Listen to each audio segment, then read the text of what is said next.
तो previous class में सारे के सारे न्यूमेरिकल्स हो गए, जहां तक हम लोग का टॉपिक कवर हुआ। क्लियर? अब यहां से हम लोग आगे के टॉपिक स्टार्ट करते हैं। ध्यान से समझो, एनसीईआरटी के बुक में मे भी कंटिन्यूअस चार्ज डिस्ट्रीब्यूशन का टॉपिक डिलीटेड, मतलब कि दिया ही नहीं है, ठीक। लेकिन जो तुम्हारा सिलेबस है, सिलेबस में लिखा हुआ है कंटिन्यूअस चार्ज डिस्ट्रीब्यूशन, तो हमको वो भी साथ में अभी तुम्हारा टॉपिक में पढ़ना पड़ेगा। क्लियर? अब देखो ध्यान से, अब यहाँ अभी तो फिलहाल हम लोग का जो कूलम लॉ है या फोर्स वाला जो है, चार्जेस के बीच में लगने वाले फोर्स, इसका भी टॉपिक अभी पूरा पूरा कंप्लीट नहीं हुआ। ये है उसका last topic, continuous charge distribution. Clear? अब पहले समझो कि ये जो टॉपिक है ये हमारा बोलता क्या है, पहले तो हेडिंग लगा लो, कंटिन्यूअस चार्ज डिस्ट्रीब्यूशन।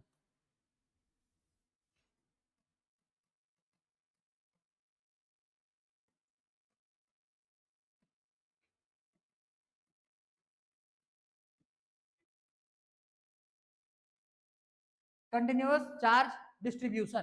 क्लियर हुआ? देखो, अभी जितने भी हम लोगों ने फोर्सेस के बारे में पढ़ा हुआ है, कूलम्स लॉ जो है ये दो डिफरेंट चार्जेस के बीच में फोर्स के लिए डिफाइन था। क्लियर? तो समझो, जो भी हम लोग फोर्स देख रहे थे वो due to a point charge देख रहे थे।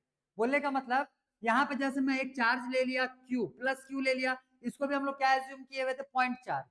ठीक, ये Q1 ले लिए, मान लो दूसरा यहाँ पे एक और चार्ज ले लेंगे Q2, इसको भी क्या एज्यूम किए हुए थे हम लोगों ने, पॉइंट चार्ज। तो पॉइंट चार्ज जो रहता है इसमें पूरे जो चार्जेस होंगे, ठीक, उस बॉडी में जितने भी चार्जेस होंगे वो एक सिंगल पॉइंट पे कॉन्सेंट्रेटेड होते हैं। पॉइंट चार्ज में क्या हो जाएगा, सारे चार्जेस एक सिंगल पॉइंट में कॉन्सेंट्रेटेड होंगे। क्लियर? लेकिन जब हम लोग डिस्ट्रीब्यूटेड चार्ज की बात करते हैं या फिर एक्सपेंडेड चार्ज की बात करते हैं, तो समझो, ये मान लो एक पॉइंट, ये मान लो एक पॉइंट चार्ज हो गया, ठीक, ये चार्ज है। अब मैं करूंगा क्या, एक मैं स्फेरिकल बॉल ले लिया। क्लियर? एक स्फेरिकल बॉल ले लिए और इस स्फेरिकल बॉल को बॉल में ला करके इस चार्ज को टच करवाए। ठीक, तो हम लोगों ने याद करो चार्जिंग का मेथड भी देखा हुआ था, कंडक्शन। क्लियर? जिसमें कि डायरेक्ट कांटेक्ट के थ्रू चार्जिंग किया जाता है। तो यहाँ पे अगर कोई सा एक पॉइंट चार्ज है उसको ला करके इससे टच करवाएंगे तो ये बॉडी भी क्या हो जाएगा, चार्ज हो जाएगा। लेकिन ये बॉडी जो है ये लार्ज सरफेस एरिया है इसके पास, मतलब इसका सरफेस एरिया जो है ये बड़ा है। क्लियर? तो बड़ा सरफेस एरिया होने की वजह से मान लो यहाँ से ये क्यू चार्ज था, तो क्यू चार्ज आ करके छोटे छोटे D Q D Q D Q, मतलब छोटे छोटे चार्जेस में, छोटे चार्ज को डी क्यू से रिप्रेजेंट किया जाएगा। तो छोटे छोटे चार्जेस में पूरे सरफेस में ये क्या हो जाएगा, फैल जाएगा। क्लियर? इवनली डिस्ट्रीब्यूट हो जाएगा। बात समझे इतना? तो ये जो चार्ज है, अब इसको हम लोग पॉइंट चार्ज एज्यूम नहीं कर पाएंगे, तो ये जो चार्ज है इसी को बोला जाता है डिस्ट्रीब्यूटेड चार्ज। इसी को क्या बोलते हैं, डिस्ट्रीब्यूटेड या फिर एक्सपेंडेड चार्ज। क्लियर? यहाँ पे चार्ज क्या हो गया है, एक्सपेंड हो गया है या फिर पूरे के पूरे सरफेस में डिस्ट्रीब्यूट हो गया है। बन जाएगा ये समझ में आया? आगे देखो, तो ये जो चार्ज डिस्ट्रीब्यूशन होता है, ये जो चार्ज डिस्ट्रीब्यूशन होता है, इसके पहले में जो हम लोगों ने कूलम्स लॉ देखा हुआ था, उसके लिए फिर सुपरपोजिशन प्रिंसिपल देखा हुआ था। उसमें हम लोग जो भी चार्जेस लिए हुए थे वो पॉइंट चार्ज लिए हुए थे, जो भी चार्ज लिए हुए थे वो पॉइंट चार्ज लिए हुए थे। ठीक, यहाँ पे दोनों के दोनों चार्ज जो है ये पॉइंट में नहीं है, दोनों के दोनों चार्जेस जो है ये पॉइंट में नहीं है। अभी ये जो हम लोग कूलम लॉ देखे थे उसमें ये दोनों चार्जेस क्या में है, पॉइंट में है। पॉइंट चार्ज होने की वजह से इस चार्ज का इस पे और इस चार्ज का इस पे जो फोर्स लगेगा उसका मैग्नीट्यूड का value k q1 q2 divide by are square. ये वैलिड है किसके लिए, बोलने से पॉइंट चार्ज के लिए। इसके कूलम्स लॉ के लिमिटेशंस में भी मैंने तुमको वहां पे लिखवाया था। पहला लिमिटेशन कि ये जो है ये ओनली ऑन वैलिड किस पे होता है, पॉइंट चार्जेस पे। किस पे वैलिड होता है, पॉइंट चार्जेस पे। It is not applicable on continuous या फिर डिस्ट्रीब्यूटेड चार्ज या एक्सपेंडेड चार्ज। क्लियर? एक्सपेंडेड या फिर डिस्ट्रीब्यूटेड चार्ज के लिए एप्लीकेबल नहीं है। तो ये सिर्फ और सिर्फ वैलिड किसके लिए हुआ, पॉइंट चार्जेस के लिए। अब जब हम लोग यहाँ पे कंटिन्यूअस चार्ज देख रहे हैं, समझो ये चार्ज को मैं ला करके एक बॉल में पूरा का पूरा डिस्ट्रीब्यूट कर दिया, तो यहाँ पे अब एक सिंगल चार्ज क्यों नहीं है, अब इसके अलग अलग सरफेसेस बन गए। पहले जब ये बहुत छोटा पार्टिकल था तो वो उसका सरफेस चाहे इधर का लो, चाहे चाहे इधर का लो, चाहे नीचे का लो, चाहे ऊपर का लो, वो सब सेम अपीयर होगा, क्योंकि वो साइज क्या है उसका, पॉइंट। क्लियर? और एक इतना बड़ा बॉल ले लिए तो इसका इधर का सरफेस अलग अपीयर होगा, इधर का सरफेस अलग अपीयर होगा। बोलने का मतलब वो क्या प्रोवाइड करता है, एक लार्ज सरफेस प्रोवाइड करता है, ठीक। और उस सरफेस में जो पॉइंट साइज का चार्ज था वो पूरा का पूरा डिस्ट्रीब्यूट हो गया है, ठीक। अब देखो अगर ये बॉल ले लिए तो मैं मान लो इस बॉल से यहाँ पे कोई चार्ज है, इस बॉल से उस चार्ज पे लगने वाले फोर्स का वैल्यू निकालूंगा मैं। तो अगर कूलम लॉ होता तब के केस में इसको भी क्या होना पड़ता, पॉइंट चार्ज होना पड़ता, लेकिन ये पॉइंट चार्ज नहीं है, ये कैसा चार्ज हो जाएगा, ये डिस्ट्रीब्यूटेड चार्ज हो जाएगा। और डिस्ट्रीब्यूटेड चार्ज में हम लोग यहाँ पे फिर क्या नहीं लगा पाएंगे, कूलम्स लॉ नहीं लगा पाएंगे, क्लियर। तो डिस्ट्रीब्यूटेड चार्ज के लिए दो तीन नए नए कॉन्सेप्ट यहाँ पे आते हैं, तो पहले हम लोग उनके बारे में देख लेते हैं कि हम लोग को यूज क्या करना है, और फिर इन्हीं के डिस्ट्रीब्यूटेड चार्ज के वजह से लगने वाले किसी एक पॉइंट चार्ज पे फोर्स के डेरिवेशन को हम लोग निकालेंगे। क्लियर हुआ ये, ठीक। देखो आगे, तो पॉइंट चार्ज क्या होता है, डिस्ट्रीब्यूटेड चार्ज क्या होता है, समझ में आया कि नहीं आया, ठीक है। पॉइंट चार्ज जो रहता है ये कॉन्सेंट्रेटेड रहेगा एक सिंगल पॉइंट पे, और डिस्ट्रीब्यूटेड चार्ज जो है वो एक लार्ज सरफेस एरिया में इवनली क्या हो जाएगा, पूरा का पूरा बिछा हुआ रहेगा, फैला हुआ रहेगा, डिस्ट्रीब्यूट हुआ रहेगा, क्लियर। अब हम लोग देख रहे हैं यहाँ से कंटिन्यूअस चार्ज डिस्ट्रीब्यूशन, ठीक है। तो कंटिन्यूअस चार्ज डिस्ट्रीब्यूशन में हमको यहाँ पे टोटल 3 टर्म्स पढ़ने होते हैं। अब जैसे एक चीज समझो, यहाँ पे मैं ये पूरा एक बड़ा सा बॉल ले लिया, यहाँ पे एक छोटा सा चार्ज क्यू ले लिया। अब मेरे को इसका इस पे अगर इसका अगर उसके ऊपर में फोर्स निकालना हुआ तो ये पूरे चार्ज जो है यहाँ पे मान लो प्लस कैपिटल क्यू जो है ये पूरे इस सरफेस पे डिस्ट्रीब्यूटेड है। अब मान लो थोड़ा सा चार्ज यहाँ पे होगा, थोड़ा सा चार्ज यहाँ पे होगा, थोड़ा चार्ज मतलब पूरा हर एक पॉइंट पे फैला हुआ है, मैं स्पेसिफिक पॉइंट छाट छाट के यहाँ पे बनाया हूँ। अब अगर हम लोग इस चार्ज के बीच में अगर फोर्स निकालेंगे बाय यूजिंग कूलम्स लॉ, ठीक है, तो समझो यहां से लेकर के यहाँ का जो डिस्टेंस है ये मान लो r1, ये अलग होगा किससे, यहां से लेकर के यहाँ के डिस्टेंस से, और ये भी अलग हो जाएगा यहां से लेकर के यहाँ के डिस्टेंस से, ये r1, ये r2 और ये r3। कूलम्स लॉ तब वैलिड होता था जब दोनों चार्जेस के बीच में जो डिस्टेंस है ये एक होना चाहिए। यहाँ पे ये पूरा का पूरा डिस्ट्रीब्यूटेड चार्ज है, यहाँ पे ये पॉइंट चार्ज है, तो ये पॉइंट चार्ज से इसके हर एक पार्ट का जो डिस्टेंस होगा वो क्या हो जाएगा, अलग अलग हो जाएगा। और डिस्टेंस अलग अलग होने की वजह से, क्योंकि फोर्स जो है, इलेक्ट्रोस्टैटिक फोर्स जो है ये किन्हीं भी दो चार्ज पार्टिकल के बीच के डिस्टेंस पे भी डिपेंड करता है, ठीक। तब के केस में इसके जो अलग अलग पॉइंट्स रहेंगे वो उस चार्ज पे अलग अलग फोर्स लगा रहे होंगे। कोई डाउट, यहां तक समझ में आया। तो इस वजह से हम लोग इस टाइप के चीजों को या इस टाइप के चार्जेस को जो कि पूरे के पूरे डिस्ट्रीब्यूटेड होता है कूलम्स लॉ के थ्रू नहीं निकाल पाएंगे। क्लियर क्लियर, क्योंकि इसमें अलग अलग जो पॉइंट्स रहेंगे, सरफेस के जो डिफरेंट पॉइंट्स होते हैं उनका दूसरे चार्ज से जो डिस्टेंस रहेगा वो हर एक पॉइंट का अलग अलग हो जाएगा, ठीक। समझ जाओगे इतना आप, ठीक है। देखो तो इस वजह से हम लोग क्या करेंगे, ध्यान से समझो। कंटिन्यूअस चार्ज डिस्ट्रीब्यूशन को हम लोग टोटल 3 टाइप से पढ़ने वाले हैं, ठीक है। सबसे पहला हम लोग देखेंगे लीनियर चार्ज डेंसिटी, दूसरा देखेंगे हम लोग एरियल या फिर सरफेस चार्ज डेंसिटी, और तीसरा हम लोग देखेंगे वॉल्यूम चार्ज डेंसिटी। क्लियर, तीनों छोटे छोटे हैं, मैं लिखते हुए जा रहा हूं, ध्यान से देखते हुए चलो। सबसे पहला हम लोग क्या बोले, linear charge density,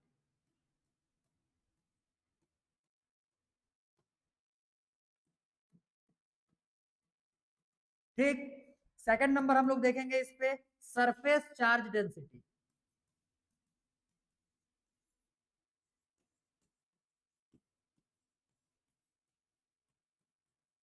surface charge density, और तीसरा हम लोग देखेंगे इस पे volume charge density.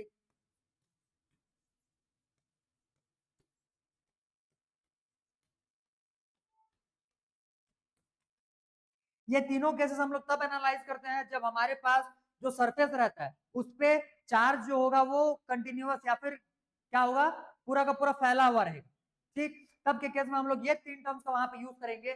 Linear charge density को रिप्रेजेंट किया जाता है लैम्डा से, सरफेस चार्ज डेंसिटी को रिप्रेजेंट किया जाता है सिग्मा से, क्लियर, और वॉल्यूम चार्ज डेंसिटी को रिप्रेजेंट किया जाएगा रो से। इतना समझ में आ गया। अब ध्यान दो, सर लीनियर चार्ज डेंसिटी होता क्या है, मान लो मैंने यहाँ पे एक रॉड ले लिया, ठीक है, इस रॉड पे पूरा का पूरा ये जो पॉजिटिव चार्ज है ये डिस्ट्रीब्यूटेड है, ठीक है, पूरा पॉजिटिव चार्ज क्या है यहाँ पे डिस्ट्रीब्यूटेड है। क्लियर क्लियर, इसका जो ये यहां से हम लोग छोटा सा पार्ट निकालेंगे, ये पूरे पूरे रॉड में मान लो क्यू चार्ज है, प्लस क्यू चार्ज, पूरे रॉड में मान लो प्लस क्यू चार्ज है, ठीक। ये छोटा सा पार्ट अगर काटोगे तो यहाँ पे कितना चार्ज हो जाएगा, छोटे से पार्ट के लिए स्मॉल डी का यूज किया जाता है, तो इस छोटे से पार्ट के लिए हम लोग यूज करेंगे यहाँ से डी क्यू का, अभी इसका यूज हम लोग बाद में करेंगे। क्लियर हुआ? छोटे से इसको बोलेंगे एलिमेंटल पार्ट, इसको क्या बोला जाएगा, एलिमेंटल पार्ट। तो एलिमेंट्री या फिर एलिमेंटल पार्ट में जो चार्ज हो जाएगा वो डी क्यू हो जाएगा, और पूरे के पूरे रॉड में जो फैला हुआ चार्ज है ये प्लस क्यू का चार्ज है। क्लियर? क्लियर इतना? अब लीनियर चार्ज डेंसिटी जो रहता है लैम्डा इज इक्वल टू हम लोग इसको बोलेंगे चार्ज पर unit length, per unit length. पहले शॉर्ट में इसका भी, इनको भी डिफाइन कर देते हैं। सरफेस चार्ज एरिया जो है ये हो जाएगा चार्ज पर यूनिट एरिया, क्या हो जाएगा ये, चार्ज पर यूनिट एरिया।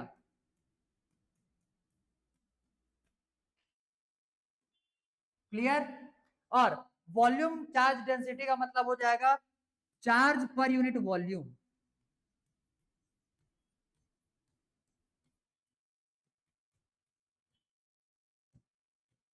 चार्ज पर यूनिट वॉल्यूम। क्लियर इतना? देखो अब इसमें ये लैम्डा इज इक्वल टू बोल रहा है चार्ज पर यूनिट लेंथ, जो स्टेटमेंट में लिखा हुआ है उसी को फॉर्मुलेट कर देना है। लैम्डा इज इक्वल टू यहां से हो जाएगा चार्ज पर यूनिट लेंथ, मतलब हो जाएगा L. Clear?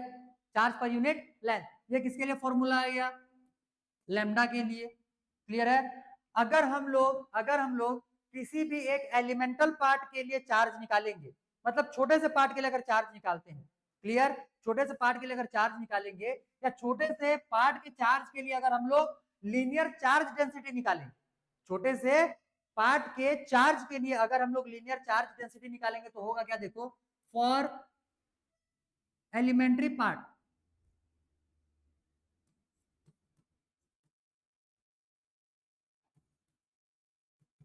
Elementary charge particle,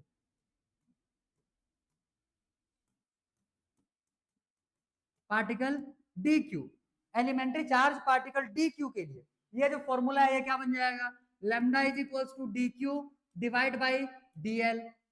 ठीक, अब अगर डी क्यू छोटा सा चार्ज लेंगे तो इतने एलिमेंटल पार्ट का लेंथ भी डी एल ही हो जाएगा, पूरे का लेंथ एल, पूरे का लेंथ हम लोग यहाँ पे एज्यूम कर लेते हैं एल, तो यहाँ से जो एलिमेंटल पार्ट का लेंथ हो जाएगा ये कितना हो जाएगा, डीएल। तब के केस में उस एलिमेंटल पार्ट डीएल में डीएल का चार्ज लीनियर चार्ज डेंसिटी क्या होगा, तब के केस में तुम्हारा फॉर्मूला बन जाएगा lambda is equal to d q by d l. ये बहुत इंपॉर्टेंट है, आगे में बहुत जगह पे इसका हम लोग यूज करने वाले हैं, तो इसको इंपॉर्टेंस दे करके याद करो। लैम्डा इज इक्वल टू क्या आया है यहाँ से, डीक्यू बाई डीएल, इसी को इंप्लाइज दैट करके लिख सकते हैं हम लोग, d q is equal to lambda d l. एक ये इसको याद रखना है। यहां तक में कोई डाउट? लीनियर चार्ज डेंसिटी समझ में आया? क्लियर? अब देखो सरफेस चार्ज डेंसिटी सेम जैसा इनके लिए लिखे हुए थे वैसे ही इसके लिए हो जाएगा। सरफेस चार्ज डेंसिटी बोलने का मतलब ये हो जाएगा, मान लो ये कोई सा एक सरफेस है, यहाँ पे हम लोगों ने एक छोटा सा एरिया कट आउट किया, एलिमेंटल एरिया लिए, इसको हम लोग रिप्रेजेंट करेंगे ds से, ये पूरा जो एरिया है इसका एरिया मान लो s। क्लियर? तो इस कंडीशन में इसके लिए ये जो फॉर्मूला आएगा क्या आ जाएगा, सबसे पहला sigma is equals to charge पर यूनिट एरिया, तो चार्ज का वैल्यू q, और पर यूनिट इसमें भी सेम जैसे इसमें पूरा लीनियरली प्लस q चार्ज फैला हुआ था, डिस्ट्रीब्यूटेड था, इसमें भी पूरा का पूरा चार्ज डिस्ट्रीब्यूटेड है। ठीक, तब के केस में इसके लिए फॉर्मूला क्या आ जाएगा, sigma is equal to q divide by s. Clear? For an elemental area या एलिमेंट्री एरिया, छोटा सा अगर एरिया लेंगे, for elementary area d s,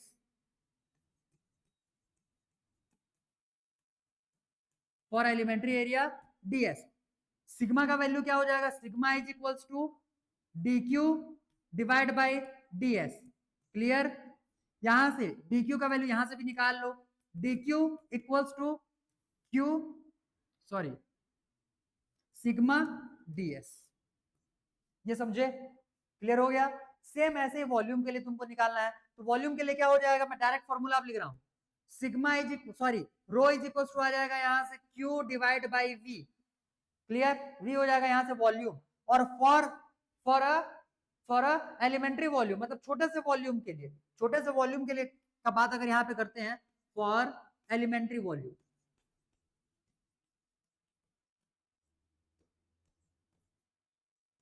for elementary volume dV क्या हो जाएगा, rho is equals to dV, sorry dq divide by DV.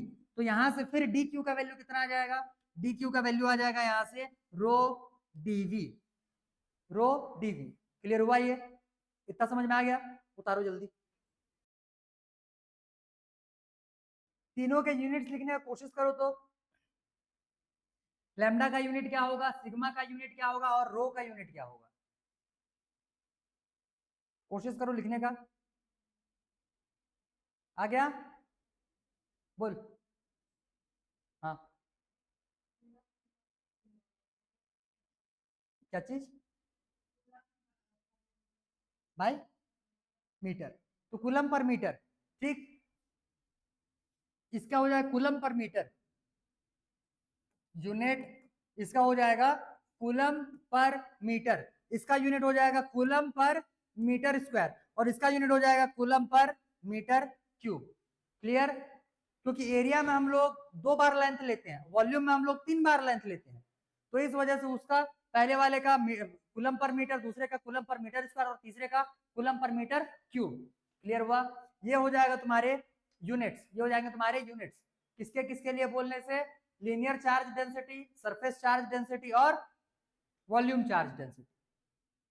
ठीक हो गया, आगे देखो, अगला हम लोग हेडिंग लगाएंगे इस पे,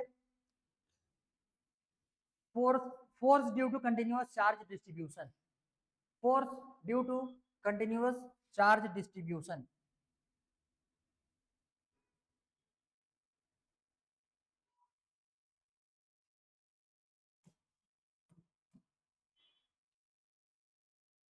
देखो अभी फोर्स निकाल रहे हैं कंटिन्यूअस चार्ज डिस्ट्रीब्यूशन की वजह से, ठीक, अभी हम लोग कंटिन्यूअस चार्ज डिस्ट्रीब्यूशन में कैसे हम लोग फोर्स निकालते हैं वो देख रहे हैं।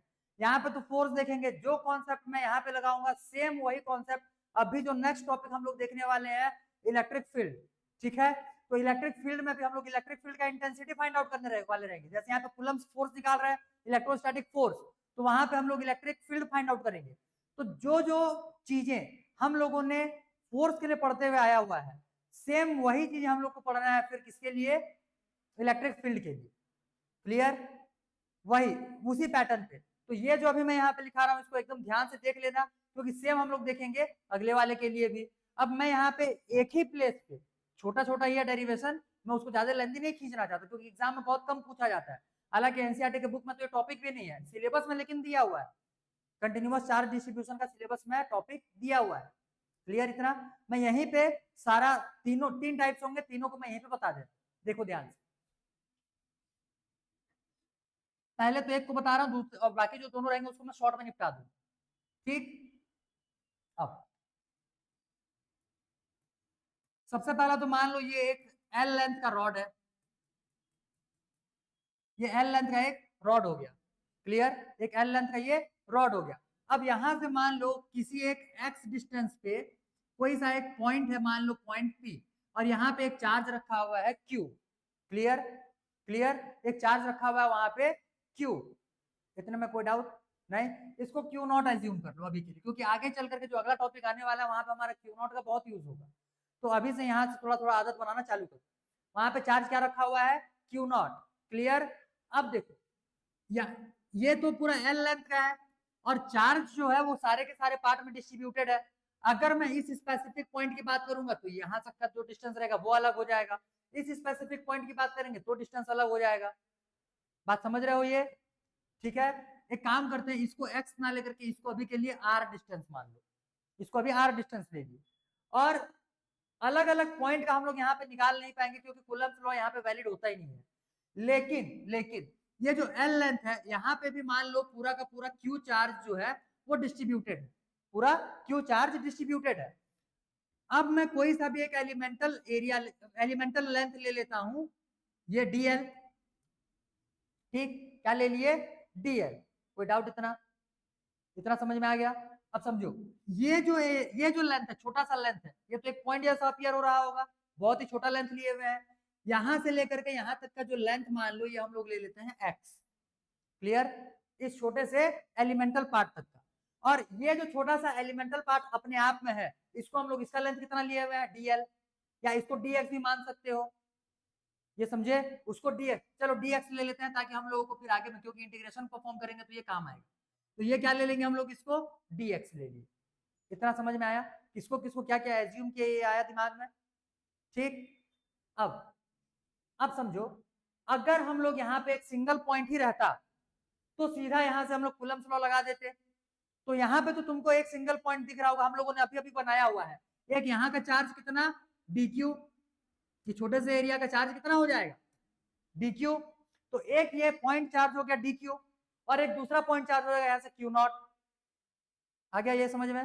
यहाँ से क्या आ जाएगा, ये dq, और वहां से क्या आ जाएगा, q नॉट। अब तो दोनों क्या बन गए, पॉइंट चार्ज। और पॉइंट चार्ज जैसे ही बन जाएंगे, यहाँ पे हम लोग क्या लगा सकते हैं, कूलम्स लॉ लगा सकते हैं, फिर यहाँ पे एप्लीकेबल होगा। लेकिन कूलम्स लॉ लगाने के बाद ये पूरे रॉड की वजह से उस चार्ज पे लगने वाले फोर्स को नहीं बताएगा। किसके वजह से लगने वाले फोर्स को बताएगा, सिर्फ और सिर्फ ये छोटे से पार्ट की वजह से लगने वाले फोर्स को बताएगा। ये समझे? इतना आया समझ में?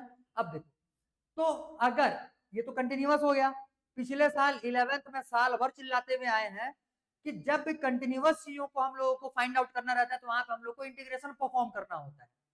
समझे? वहां पे क्या परफॉर्म करना होता है, इंटीग्रेशन। अब देखो, जो ये छोटा सा लेंथ हम लोगों ने dx लिया हुआ है, ये dx लेंथ यहां से चालू करो और यहां से चालू करके dx dx dx dx करते हुए पूरा यहां तक पहुंच जाएंगे। तो इस पूरे के पूरे l लेंथ के रॉड के वजह से q नॉट पे लगने वाले चार्ज का वैल्यू पता चल जाएगा। बात समझे? सबसे पहला यहां से छोटा सा dx के लिए निकाल लिए, फिर उसके बाजू के छोटे से dx के लिए निकाल लेंगे, फिर उसके बाजू के छोटे से dx के लिए निकाल लेंगे। लेकिन यहाँ पे समस्या ये है कि यहाँ पे तो पूरे इनफाइनाइट dx आ जाएंगे। समझे?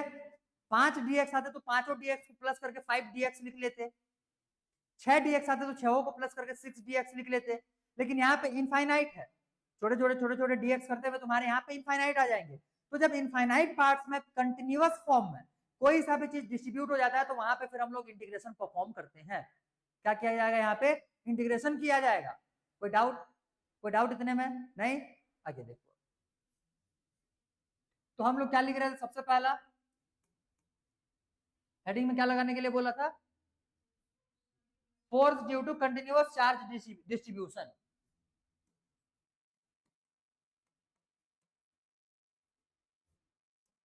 Due to continuous charge distribution. ठीक है, देखो ध्यान से। अब यहाँ पे पहला नंबर हम लोग देख रहे हैं, force due to linear charge distribution.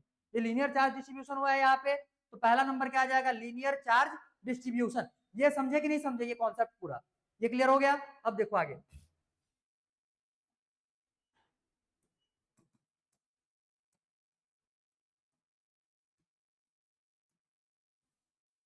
Force due to linear charge distribution.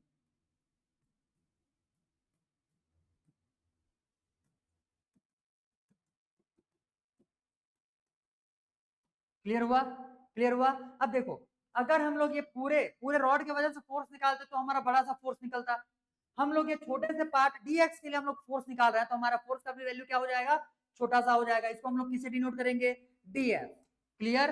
किससे डिनोट करेंगे, df। तो df इज इक्वल टू यहां से हो जाएगा। अब तो यहाँ पे छोटे से पार्ट के लिए कूलम्ब लॉ वैलिड है ना, है?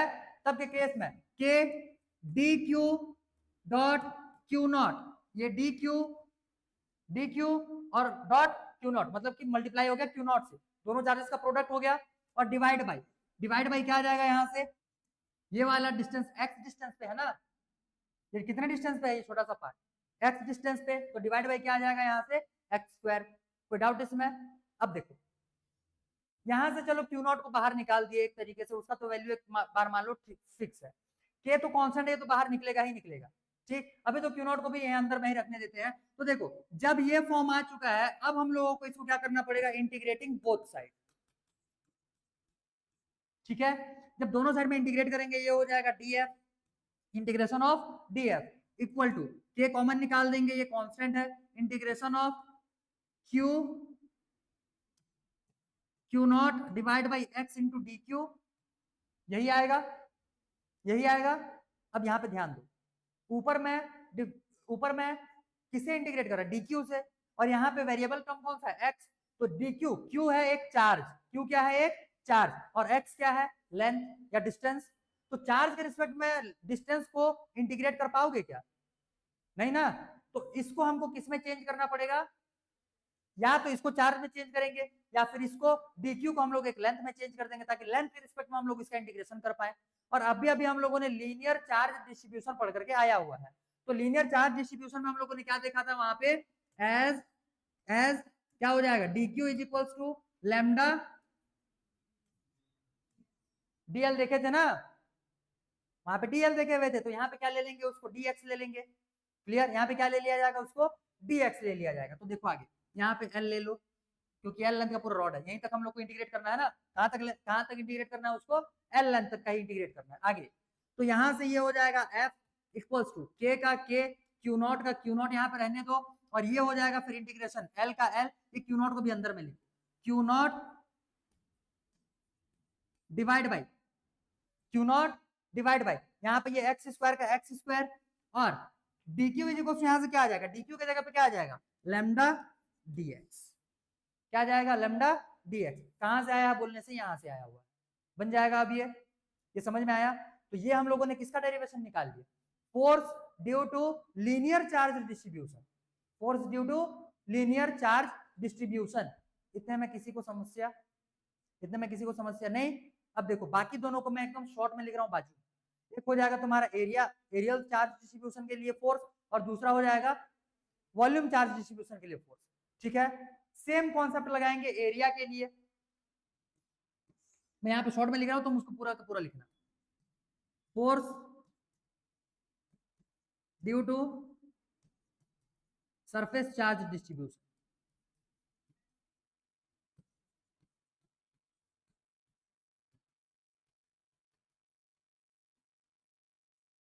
देखो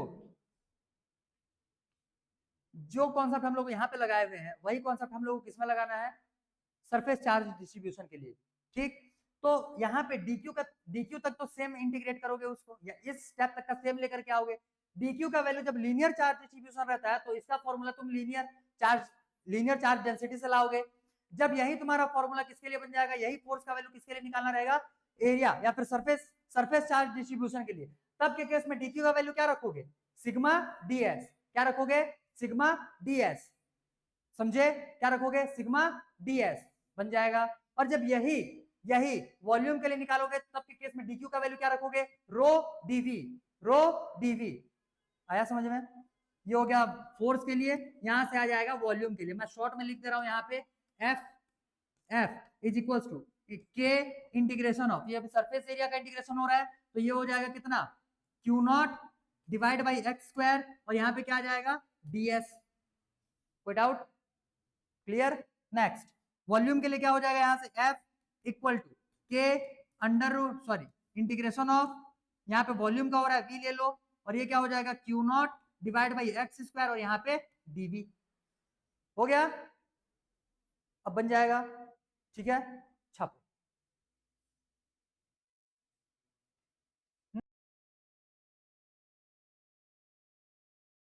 इसमें रो लगेगा, रो dv, और ये सॉरी ये रो dv और ये सिग्मा ds, ये रो dv और ये सिग्मा ds, वहां पे सिग्मा भी लगेगा, ठीक ना। अब होता शॉर्ट में लिखने से यही होता है, कुछ ना कुछ छूट जाता है। लिखो लिखो जल्दी करो, हो गया, हो गया सबका। यहां से आगे मैं ये क्यू नोट को भी बाहर निकाल सकते हो, वो स्टेप्स बनाने के लिए बस इसको अंदर में लिखे हुए थे, होने को तो ये भी कांस्टेंट है। ठीक, तो इसके बाद इसको भी बाहर निकाल सकते हो, अदरवाइज ये अंदर में रहेगा तो भी कोई दिक्कत नहीं है, क्योंकि यहाँ से क्वेश्चन आना मुश्किल है, और आएगा भी तो क्यू नोट का तो वैल्यू तुमको क्वेश्चन में ही गिवन रहेगा, वो भी न्यूमेरिकल फॉर्म नंबर के फॉर्म में दिया हुआ रहेगा, नंबर दिखा तो उसको फिर बाहर निकाल सकते हो। क्लियर, तो यहां से ये हो जाएगा तुम्हारा force due to continuous charge distribution, फॉर्मूले को एकदम बढ़िया से याद करके रखे रहो। यहाँ पे क्या आया हुआ है, के q not D Q by, ये तो नहीं करना था, कौन सा करना, ये K q not lambda by x d x, K q not lambda by x d x. Clear हुआ, K q not lambda by x d x, ये आ गया समझ में। अब समझो, जब हम लोग इंटेंसिटी निकालेंगे तो वहां से ये खाली क्यू नॉट गायब हो जाएगा, बाकी सारा का सारा एज इट इज रहने वाला है। ठीक, तब के केस में मैं और ये फोर्स नहीं बताने वाला, वहां पे मैं बस बताऊंगा कि ये फोर्स ऐसे ऐसे तुमको निकालना है, एक का निकाल दूंगा, बाकी दोनों ऐसे ही बनाओगे। क्लियर, ठीक। तो हम लोगों का कूलम्स लॉ मतलब कि चार्जेस के बीच में लगने वाले फोर्सेस के टॉपिक जो है वो हो गया कंप्लीट। ठीक है, अब अगला हेडिंग लगाओ इस पे, इलेक्ट्रिक फील्ड। अब हम लोग सेकंड टॉपिक पे उतरते हैं, इलेक्ट्रिक फील्ड।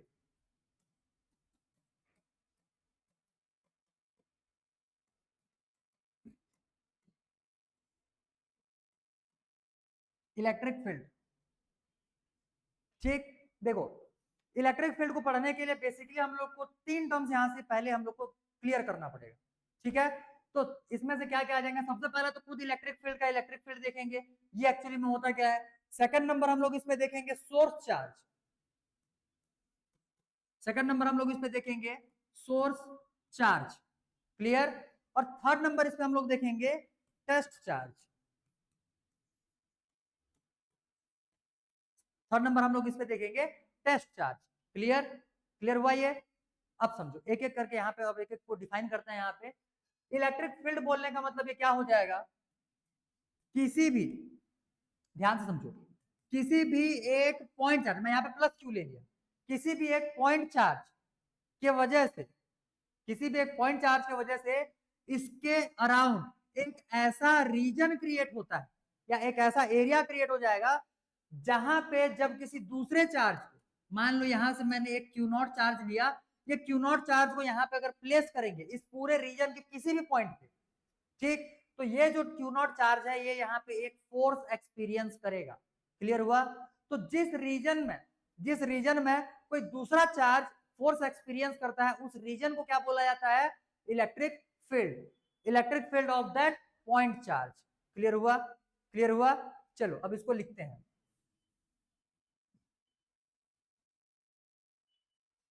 इलेक्ट्रिक फील्ड,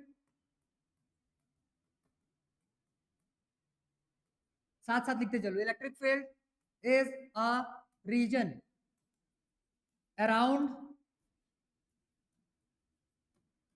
साथ साथ लिखते चलो, electric field is a region around a point charge,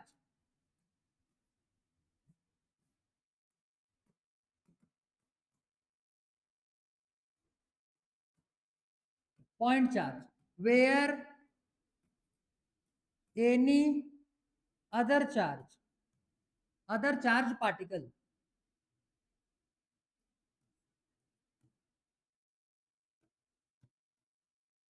where any other charged particle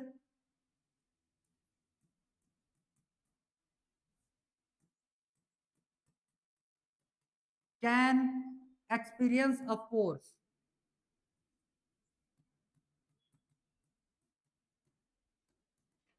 can experience a force. Clear, उसी रीजन को हम लोग बोलते हैं electric field of that point charge. Clear हुआ, क्लियर हुआ।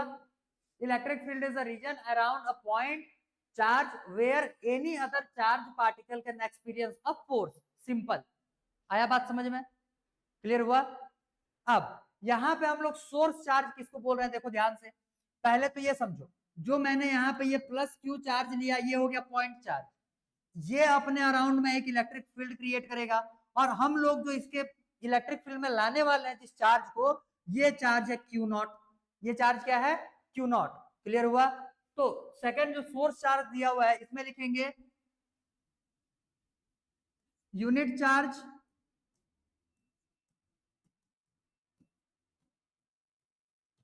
यूनिट चार्ज विच क्रिएट या which form an electric field around it,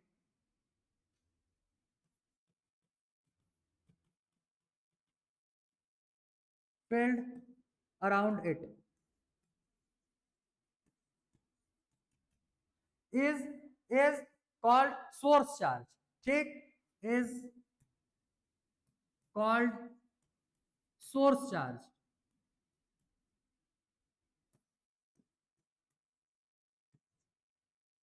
clear? अब देखो टेस्ट चार्ज किसको बोल रहे हैं? टेस्ट चार्ज यहां से हो जाएगा charge which experience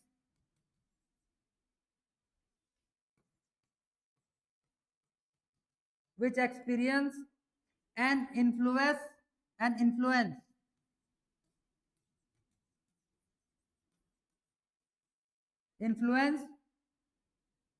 in an electric field,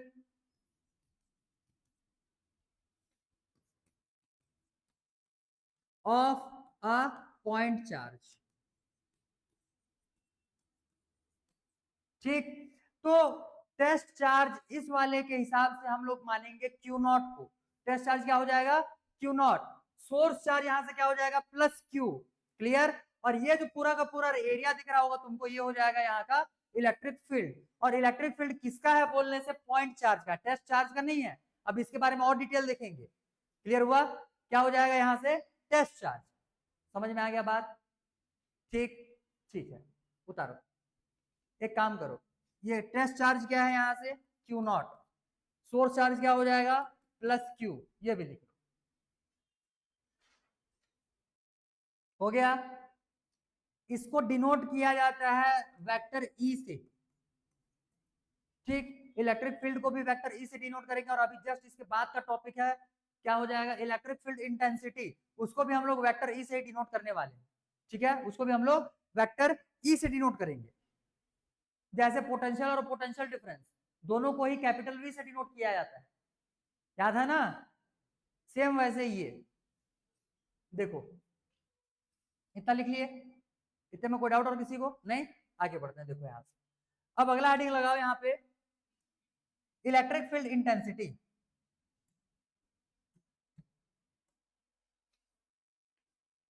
next,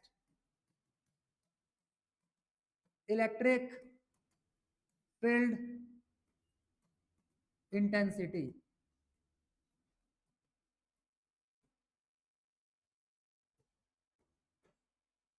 इसको भी रिप्रेजेंट करेंगे कैपिटल ई वेक्टर.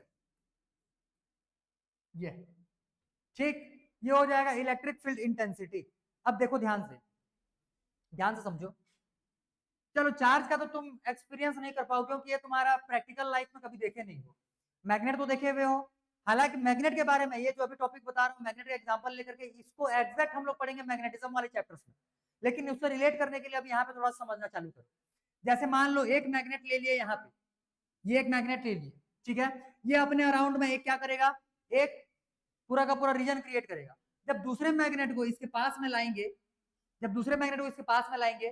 तो ये वाला मैग्नेट यहाँ पे फोर्स एक्सपीरियंस करने वाला होगा. अट्रैक्शन रिपल्सन छोड़ दो, जो भी होगा कोई ना कोई सा फोर्स एक्सपीरियंस करेगा ये. अब ध्यान से समझो, ये इस रीजन के हर एक पॉइंट पे इक्वल अमाउंट पे फोर्स एक्सपीरियंस करेगा या फिर अलग अलग पॉइंट पे अलग अलग फोर्स का वैल्यू होगा. क्या मैं बोला सुने? मैं बोल रहा हूं, ये जो एक दूसरा मैग्नेट लिए हुए हैं, ठीक, इसको अगर इस मैग्नेट के इस फील्ड में लाया जाएगा, ठीक है, तब के केस में ये मैग्नेट हर एक पॉइंट पे, कोई सा भी पॉइंट उठा ले, हर एक पॉइंट पे इक्वल या फिर सेम फोर्स एक्सपीरियंस करेगा या फिर अलग अलग पॉइंट पे अलग अलग फोर्स एक्सपीरियंस करेगा. सिंपल, वो अलग अलग पॉइंट पे अलग अलग फोर्स एक्सपीरियंस करने वाला है. यहाँ बात समझे? अब देखो, यहां से डिस्टेंस जितना बढ़ाते जाएंगे, इलेक्ट्रिक फील्ड में भी याद करो, डिस्टेंस बढ़ने के साथ साथ फोर्स का वैल्यू कम होता है. और फोर्स अगर कम हुआ है तो उस फील्ड का इंटेंसिटी भी उस रीजन में क्या हो जाएगा? कम हो जाएगा. समझे? इसका बोलने का मतलब यह है कि अगर यहाँ पे हम लोग मैग्नेट ना लेकर के यहाँ पे मैं एक क्यू ले लिया और यहाँ पे एक दूसरा टेस्ट चार्ज ले लिया क्यू नॉट. ठीक, तो ये क्यू नॉट जो है इसके इस क्यू चार्ज के सराउंडिंग या इसके अराउंड जो इलेक्ट्रिक फील्ड बना हुआ है, उसके अलग अलग पॉइंट पे अलग अलग पोजिशन पे वो अलग अलग फोर्स एक्सपीरियंस करने वाला है. ठीक, इतना समझ में आ गया? अब हम लोग देख रहे हैं इलेक्ट्रिक फील्ड इंटेंसिटी.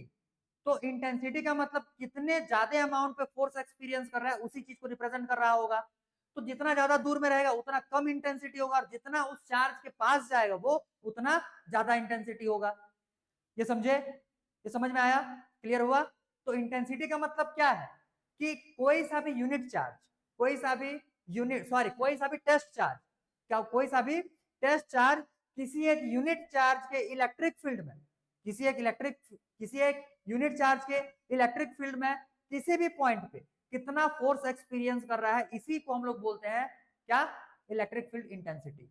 इसे क्या बोला जाएगा? Electric field intensity. इस चार्ज के द्वारा बनाए हुए इलेक्ट्रिक फील्ड का कौन से पॉइंट पे कितना पावर है, कितना इंटेंसिटी है, कितना ज्यादा वहां पे दूसरा टेस्ट चार्ज फोर्स एक्सपीरियंस करेगा, यही हो जाएगा इलेक्ट्रिक फील्ड इंटेंसिटी। समझ में आया? ये क्लियर हुआ? चलो डिफाइन करते हैं। It is a force experienced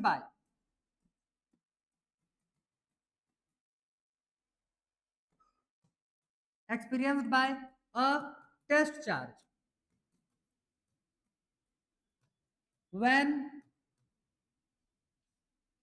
placed inside the field। Clear? जब उसको फील्ड के अंदर में रखा जाएगा तो वो कितना फोर्स एक्सपीरियंस कर रहा है, यही क्या हो जाता है? Electric field intensity. बात समझ में आ गया ये? अब देखो इसके लिए अगर फॉर्मूला लिखेंगे, एक काम करो, एक दो लाइन और लिखो इसमें। It is a vector quantity,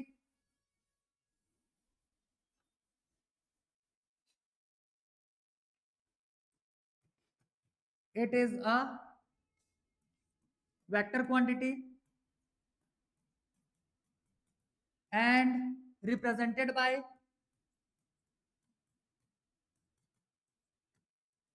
vector E।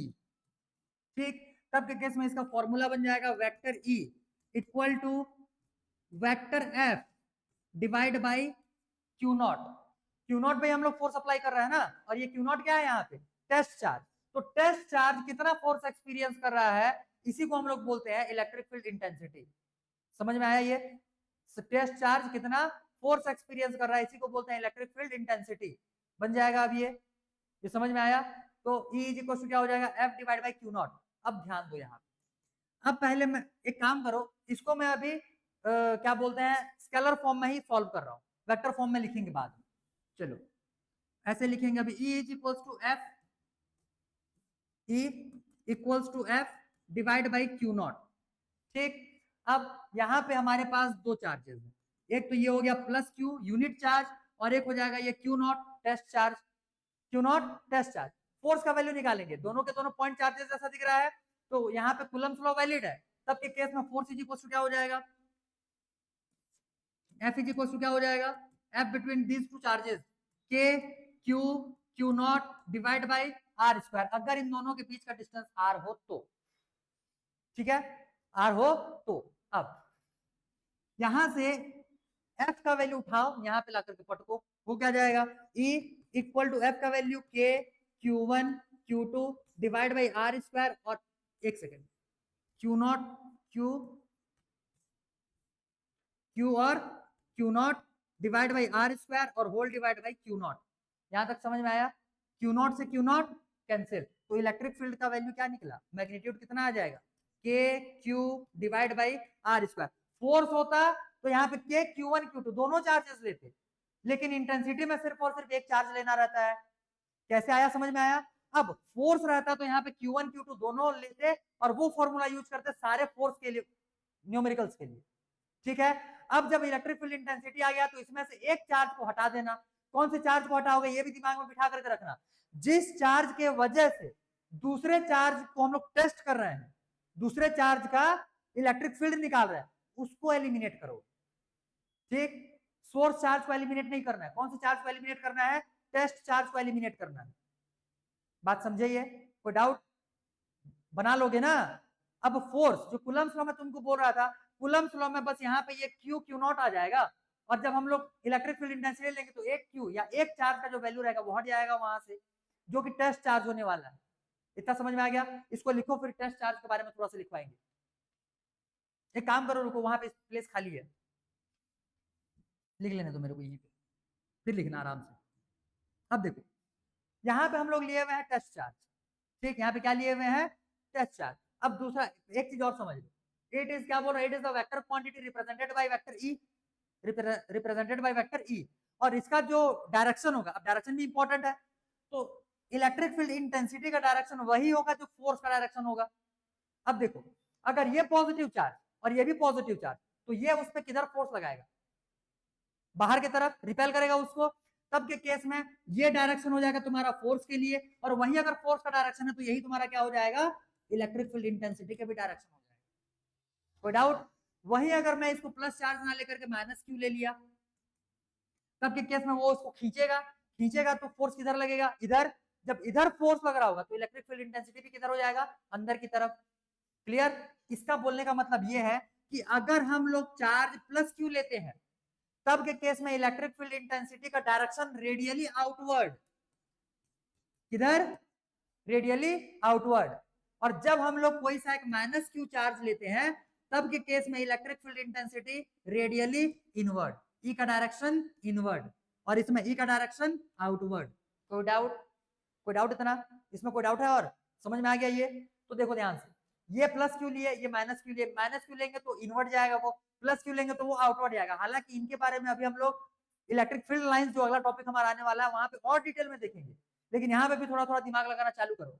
Positive charge से हमेशा फील्ड लाइंस भी आगे देखेंगे, और इलेक्ट्रिक फील्ड का डायरेक्शन यहाँ पे देख रहे हैं, दोनों ही बाहर निकलेंगे।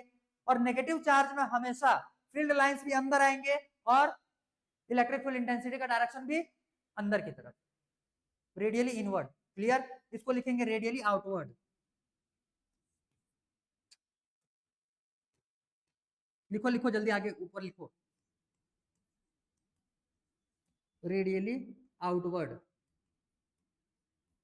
और ये हो जाएगा रेडियली इनवर्ड।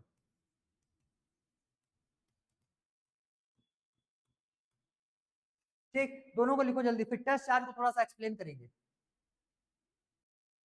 हो गया? ये हो गया यहाँ तक electric field intensity.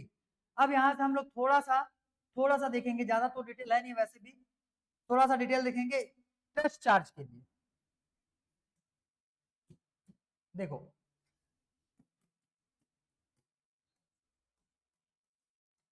Test charge के लिए तो ध्यान से समझो।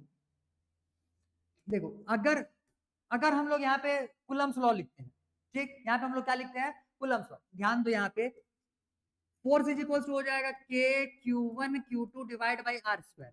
बोलने का मतलब फोर्स जो है वो दोनों ही चार्जेस पे डिपेंड कर रहा था, दोनों ही पॉइंट चार्जेस पे डिपेंड कर रहा था। लेकिन इलेक्ट्रिक फील्ड इंटेंसिटी का फॉर्मूला अगर लिखें तो E इज इक्वल टू ये क्या हो जाएगा? KQ divide by are square. बोलने का मतलब ये सिर्फ और सिर्फ सोर्स चार्ज पे डिपेंड कर रहा है, ये सिर्फ और सिर्फ सोर्स चार्ज पे डिपेंड कर रहा है। और दूसरा, फोर्स जब निकाल रहे थे तो ये दोनों ही चार्जेस पे डिपेंड कर रहा था। तो अगर इलेक्ट्रिक फील्ड दूसरे चार्ज पे डिपेंड नहीं कर रहा है, बोलने का मतलब उसके वजह से किसी भी टाइप का फोर्स अप्लाई नहीं हो रहा होगा। ठीक है, उसके वजह से किसी भी टाइप का फोर्स अप्लाई नहीं हो रहा होगा। और ध्यान से समझो, कोई सा भी चार्ज, मान लो ये प्लस क्यू ले लिए, यहाँ पे एक प्लस क्यू चार्ज ले लिए, ये चार्ज उस पर फोर्स कब लगाता है? जब ये अपना एक इलेक्ट्रिक फील्ड यहाँ पे क्रिएट करेगा। ठीक, तो ये उस पर फोर्स नहीं लगा रहा है, ये अपना एक इलेक्ट्रिक फील्ड क्रिएट किया हुआ है। उस फील्ड में अगर कोई दूसरा आता है तो उस पर फोर्स लगता है। ये समझे? ये चार्ज उस पर फोर्स नहीं लगा रहा है, ये अपना बस इलेक्ट्रिक फील्ड बना लिया है। कोई सा भी दूसरा चार्ज जब इस चार्ज के इलेक्ट्रिक फील्ड में आएगा तो वो फोर्स एक्सपीरियंस करेगा। कोई डाउट? कॉन्सेप्ट समझ में आ रहा है? ये क्लियर हुआ? देखो, तो इलेक्ट्रिक फील्ड में ये जो दूसरा चार्ज है उसका हमारे पास कोई वैल्यू नहीं लेना है, मतलब वो उस पर डिपेंड नहीं करता इलेक्ट्रिक फील्ड। और वो जो दूसरा चार्ज है इसको हम लोग क्या माने थे? Q0, मतलब टेस्ट चार्ज। तो टेस्ट चार्ज के लिए ये एज्यूम किया जाता है कि टेस्ट चार्ज, इसका वैल्यू जो है ये बहुत कम, इसका वैल्यू बहुत कम, इतना कम होता है कि ये अपने अराउंड एक इलेक्ट्रिक फील्ड भी क्रिएट नहीं कर पाता। तो इसके द्वारा क्रिएट किए हुए इलेक्ट्रिक फील्ड को हम लोग नेग्लिजिबल मानते हैं, हम लोग उसको इग्नोर कर देते हैं। समझे? बात समझ में आई ये? तो लिखो, फॉर अ टेस्ट चार्ज, ये समझे कि नहीं समझे ये पूरा कॉन्सेप्ट? क्लियर? लिखो, फॉर अ टेस्ट चार्ज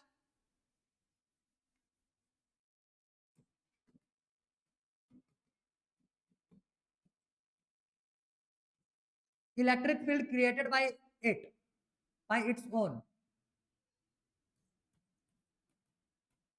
एक काम करो, देखो अब बाद में तो खैर मैं क्या शॉर्टकट मारूंगा, मैं ये शॉर्टकट लेते हुए चल रहा हूँ, पहले ही मैं बोलते हुए चला था चीजों को, जो मैं शॉर्ट फॉर्म में लिखता हूँ उसको आप समझना चालू करो। अब मैं यहाँ पे इलेक्ट्रिक फील्ड या इलेक्ट्रिक फील्ड इंटेंसिटी जहां पे भी आएगा मैं वहां पे ई वेक्टर का यूज करूंगा, समझ जाना कि वो इलेक्ट्रिक फील्ड इंटेंसिटी का बात कर रहा है। ठीक, तो यहां से for a test charge electric field intensity is supposed to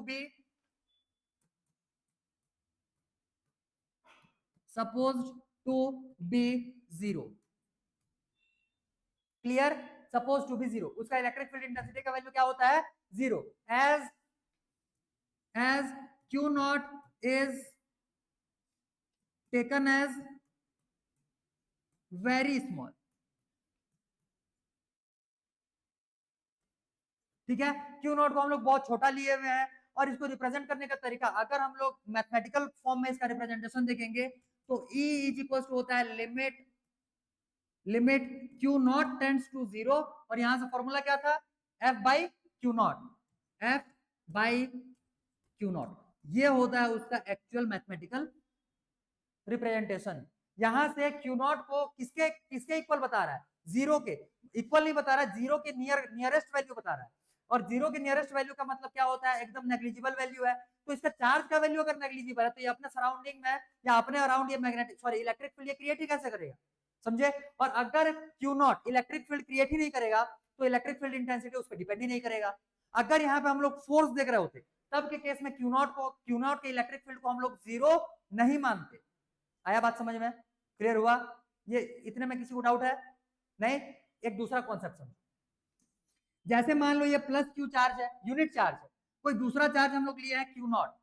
अब यहाँ पे मैं सर्कल बनाया हूं का मतलब ये नहीं है कि ये इसका जो लिमिट है वो बाउंड्री के अंदर में रहता है, इसका लिमिट कभी भी बाउंड्री के अंदर में नहीं रहता, वो समझने के लिए हम लोग पढ़ते हैं। अभी जब हम लोग इलेक्ट्रिक फील्ड लाइंस पढ़ेंगे तो वहां पे और ही अच्छे से क्लियर होगा, लेकिन फिर भी यहाँ पे सुनो, इसका जो इंटेंसिटी का वैल्यू है ये कितने डिस्टेंस तक होगा बोलने से, ये इनफाइनाइट डिस्टेंस तक होगा। कहां तक होगा ये, इनफाइनाइट डिस्टेंस, मतलब हर एक पॉइंट पे क्यू नॉट को किसी ना किसी टाइप से यहाँ पे फोर्स एक्सपीरियंस होगा। ठीक, वो इसका फोर्स कहां पे एक्सपीरियंस नहीं करेगा बोलने से, इंफिनिटिव में। कहां पे नहीं करेगा वो, इंफिनिटिव में। जैसे बोलते हैं पैरेलल लाइंस आपस में कहां पे मिलते हैं, इंफिनिटिव में। अरे बोलते हैं ना कि पैरेलल लाइंस आपस में इंफिनिटिव में मिलते हैं, सेम वैसे ही किसी भी फील्ड का इंटेंसिटी जो है वो इंफिनिटिव तक जाता है, समझे। लेकिन उसका वैल्यू इतना कम होते जाएगा, इतना कम होते जाएगा कि किसी भी टाइप का फोर्स जो टेस्ट चार्ज एक्सपीरियंस कर रहा होगा वो नेग्लिजिबल हो जाएगा, समझे, क्लियर हुआ। तो इलेक्ट्रिक फील्ड का इंटेंसिटी किसी भी चार्ज का कहां तक होता है बोलने से लिमिटेड डिस्टेंस मत बताना, वो हम लोग सर्कल बना करके बाउंड्री बना करके इसको पढ़ रहे हैं अपने समझने के लिए। बाकी इसका इलेक्ट्रिक फील्ड का इंटेंसिटी कहां तक जाएगा, इंफिनिटी तक जाएगा। कोई डाउट, कोई डाउट नहीं, सारा चीज गया घुटने में, ठीक, उतारो।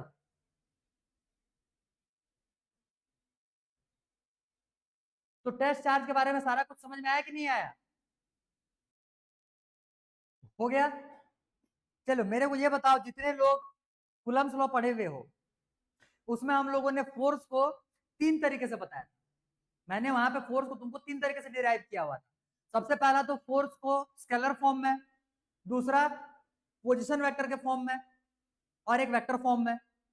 अरे तीन फॉर्मूले किए थे ना, एक में तुमको मैं बताया था, याद करो, और इसको एक बार फिर सुधारा भी था, याद करो। सेकंड वाले जब न्यूमेरिकल के क्लास में मैं तुमको बताया था कि R12 को हम लोगों ने गलती से मैं क्या लिखवा दिया था, mod of R1 minus R2 लिखवा दिया, इसको मैं चेंज करने के लिए बोला था।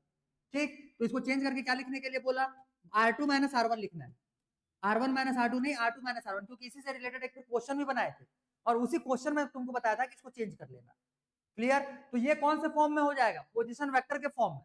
इसके अलावा हम लोगों ने एक लिखा ऐसे, जो फोर्स का वैल्यू लिखे हुए थे, देखो तीन तरीके से मैं फोर्स का वैल्यू बता रहा हूं, और उसी के हिसाब से फिर हम लोगों को इलेक्ट्रिक फील्ड इंटेंसिटी का वैल्यू तीन तरीके से बताना। एक तो बता दिया मैं, स्केलर फॉर्म में बता दिया, अब वेक्टर फॉर्म में एक लिखेंगे और दूसरा पोजीशन वेक्टर के फॉर्म में लिखेंगे।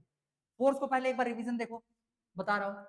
फोर्स का स्केलर फॉर्म होता है k q1 q2 divide by r square, ठीक। इसी का वेक्टर फॉर्म हो जाएगा vector f is equal to k q1 q2 divide by r12 vector r12 का मॉड, और यहाँ पे क्या आ जाएगा r12 का कैप।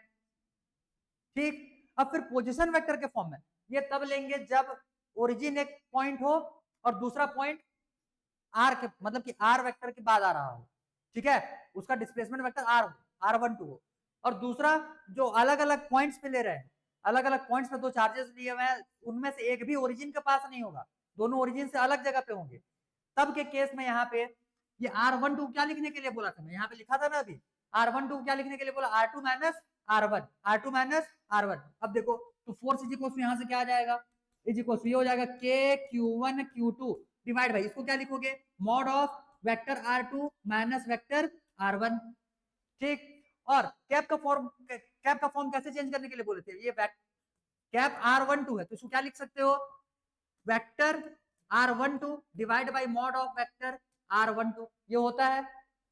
अब वहां पे जो कैप लगा हुआ है ऊपर में, अब उसको इस फॉर्मेट में चेंज करेंगे तो देखो ध्यान से, ऊपर में क्या जाएगा, वेक्टर r12, तो वेक्टर r12 का value vector r2 minus vector r1। ठीक, और नीचे में मॉड ऑफ वेक्टर r12, तो नीचे में फिर क्या आ जाएगा, यहाँ पे मॉड ऑफ, ये तो स्क्वायर हो गया, मॉड ऑफ वेक्टर r2 ये सब square, r2 minus vector r1। अब देखो ये r2 माइनस r1 का स्क्वायर और ये फिर r2 माइनस r1 आ गया, तो दोनों मिलकर क्या बना लेंगे, r2 माइनस r1 का क्यूब। ठीक, r2 माइनस r1 का क्यूब, तब के केस में इसका फॉर्मूला क्या हो जाएगा, vector f is equal to k q1 q2 divide by vector r2 minus vector r1 mod whole square, और ऊपर में क्या बचेगा, ये ब्रैकेट है, ऊपर में मॉड मत लगा देना, ऊपर में वेक्टर के फॉर्म में रहेगा, ऊपर में क्या आ जाएगा, ये vector r2 minus vector r1। ये देखे हुए थे हम लोगों ने फोर्स के लिए। ठीक, ये कौन सा फोर्स है, फोर्स 1 ड्यू टू 2। अब जब 2 ड्यू टू 1 होगा तो ये 2 और 1 को एक्सचेंज कर देना, यहाँ पे ये 1 माइनस r1 माइनस r2 हो जाएगा, और ये भी क्या हो जाएगा, r1 माइनस r2 हो जाएगा। किसके लिए देखे, कूलम्ब्स लॉ में दो चार्जेस के बीच में लगने वाले फोर्स के लिए ये तीनों फॉर्म देखे, ये है पहला फॉर्म, ये है दूसरा फॉर्म, और ये है तीसरा फॉर्म, तीन फॉर्म देखे। अब सेम चीज हम लोग देखेंगे इलेक्ट्रिक फील्ड इंटेंसिटी के लिए, ये तीनों निकाल लिए, ये तीनों निकाल लिए। अगर वेक्टर फॉर्म देखना है तो इसको ले जाकर के डिवाइड करोगे किससे, Q2 से, मतलब Q0 से, इसको लेना है Q और इसको लेंगे Q0, और इसको डिवाइड दे देंगे Q0 से, तो Q0 कैंसिल हो जाएगा और बचेगा क्या यहाँ पे, E is equals to K Q, एक क्यू तो गया, एक क्यू गया, K Q divide by are square into R cap, समझे। फिर जब ये वाले फॉर्मेट में लिखोगे तो उसमें भी एक क्यू को हटा देना और पूरा फॉर्मूला वैसे का वैसे हो जाएगा। तो डेरिवेशन में कुछ चेंज आया क्या, नहीं ना, बस एक स्टेप और आगे बढ़ाना रहता है इलेक्ट्रिक फील्ड इंटेंसिटी निकालने के लिए। सबसे पहला फोर्स फाइंड आउट कर लो, ठीक, और फोर्स जब निकल जाएगा तो ई निकालने के लिए फोर्स में से चार्ज को टेस्ट चार्ज को डिवाइड दे देंगे, सिंपल। तो तुम्हारा क्या निकल जाएगा वहां से, इलेक्ट्रिक फील्ड इंटेंसिटी। जितने टॉपिक्स हम लोग फोर्स को लेकर के पढ़ते हुए आए हैं, सारे टॉपिक्स हम लोग इलेक्ट्रिक फील्ड इंटेंसिटी के लिए भी कवर करेंगे। ठीक, तो जितने लोग पढ़ चुके हो वो लोग पिछला वाला एक बार रिवीजन करके आना, ठीक है। और जितने लोग नहीं पढ़े हुए हो इलेक्ट्रिक फील्ड का, सॉरी कूलम्ब्स लॉ के फोर्सेस का फॉर्मूला, वो लोग आज जितना मैं बताया हुआ हूं इतने को रिवीजन करके आना, तो तुम्हारा फोर्स भी कवर अप हो जाएगा इसी के साथ साथ। बता दिया ना साथ में फॉर्मूला में कि फोर्स में एक्स्ट्रा हम लोग को क्या जोड़ना था, और इंटेंसिटी या फिर इलेक्ट्रिक फील्ड में हम लोग को कौन से एलिमेंट को हटाना है। क्लियर हुआ, अब बन जाएगा ये, ठीक है। चलो तो आज के लिए इतना ही करते हैं। अब कल के क्लास में यहां से फिर हम लोग इसको आगे बढ़ाएंगे और इन्हीं दोनों फॉर्मेट में, एक तो वेक्टर फॉर्म में और दूसरा पोजीशन वेक्टर के फॉर्म में, इसका बताऊंगा मैं तुम लोगों को डेरिवेशन। छोटा सा ही है, छोटे छोटे ही है, तुरंत हो जाएंगे। उसके बाद फिर हम लोग, ये तो हो गया इलेक्ट्रिक फील्ड इंटेंसिटी, फिर इलेक्ट्रिक फील्ड इंटेंसिटी का हम लोग को देखना है सुपर पोजिशन प्रिंसिपल, जो फोर्स के लिए देखे हुए थे। तो फोर्स के लिए जब देखे थे तो क्या था, जब हम लोग नंबर ऑफ फोर्सेस लेते हैं, सॉरी नंबर ऑफ चार्जेस लेते हैं, उसमें से किसी एक चार्ज पे लगने वाला नेट फोर्स का वैल्यू कैसे आता है, सारे अलग अलग चार्जेस के द्वारा लगे हुए फोर्स का वेक्टर सम निकालते हैं। ठीक, सेम वैसे ही इलेक्ट्रिक फील्ड इंटेंसिटी में, अब यहाँ पे नंबर ऑफ चार्जेस की वजह से एक चार्ज के ऊपर में इंटेंसिटी निकालेंगे, समझे, समझे। तब के केस में उसमें भी क्या हो जाएगा, vector sum of all the electric field intensity bye remaining charges on that charge बन जाएगा। अब थोड़ा सा आ रहा है समझ में, भेजे में जा रहा है कुछ कुछ, ठीक।